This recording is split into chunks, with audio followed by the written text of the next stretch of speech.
Hi guys, welcome back to my channel. I'm Kirtana. In this video tutorial, you are going to see about iteration in Python. If you guys want to learn iteration in a new way and want to understand everything clearly, then please don't skip this video. Iteration. So far we learned about sequential execution. That is, our program is executed line by line. Consider, guys, if you have a situation like that you have to perform some operation in a specified number of time until some condition is satisfied.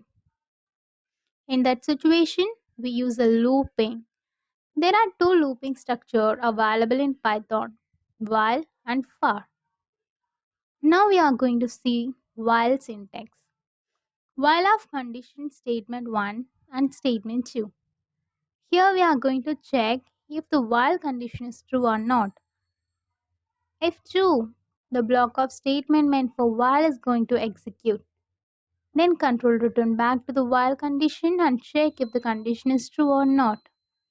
If true, this block of statement is execute again and then the control return back to the while condition. If the condition is false, this block of statement is not going to execute again. The statement after this block of code will execute. For syntax. For iteration variable in sequence statement 1, statement 2. Here we have a iteration variable. This variable have a default value that is the first value from the sequence. Sequence can be an array, string or a list. For can increment itself by 1. For loop go and check. There is a value in the first position of the sequence. If S means block of code meant for loop will execute. If no means the statement after this block of code will execute. This is how the looping structure works. Now we are going to solve a problem. Print off 1 to 5 numbers using a while and for. First we are going to solve this problem using a while. I is equal to 1 while of I less than equal to 10 print of I plus equal to 1. That is I is equal to I plus 1. We need to print a value from 1 to 5. So value will start from 1. Initialize I is equal to 1. Now we are going to check 1 is less than or equal to 5. It's true, right? 1 is less than 5. So we print 1.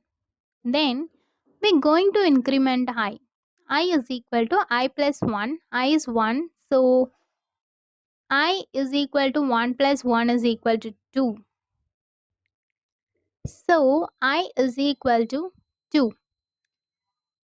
The control return back to the while condition and check 2 is less than or equal to 5. Yeah, it's true. So print I.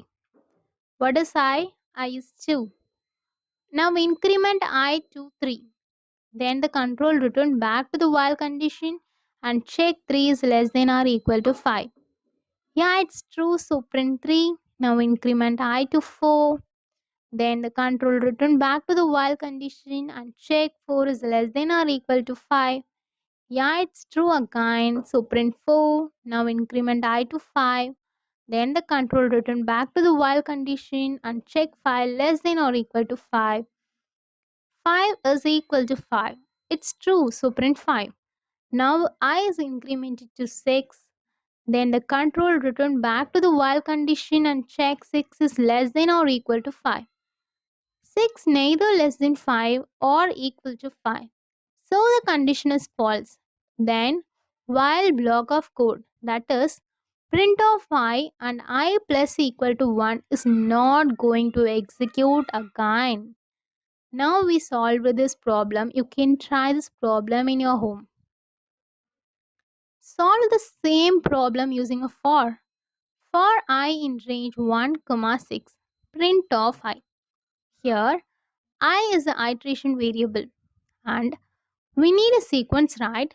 Sequence of number is generated by a range of function.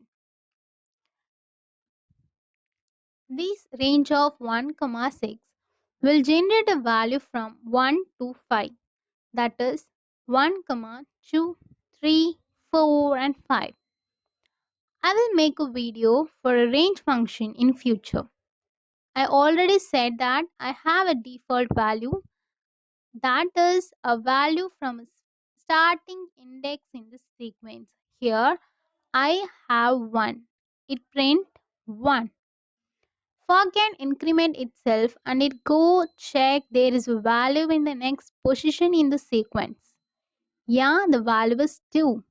So 2 is assigned to I and it print 2. Again the control return back to the 4 and check there is a value in the next position. Yes, the value is 3. So it print 3. Again the control return back to the 4 and check there is a value in the next position. Yes, the value is 4. So it print 4. Again the control return back to the 4 and check there is a value in the next position. Yes, the value is 5. So it print 5. Again the control return back to the 4 and check there is a value in the next position. No, the sequence is ended. So this printf I statement is not going to execute again. Now we get the output. You can solve this true problem on your system right now. Then only you can understand. And try to solve this problem also, that is find sum of 1 to 10 numbers. That is you need to add every numbers from 1 to 10. The output is 55. The program for this problem is in the next video. Thank you for watching my channel. I think this video is useful to you. If you thought like me, then subscribe my channel and give a big thumbs up. If you have any doubt, don't hesitate to ask me in a comment section. Bye guys. We will see you again in another awesome video.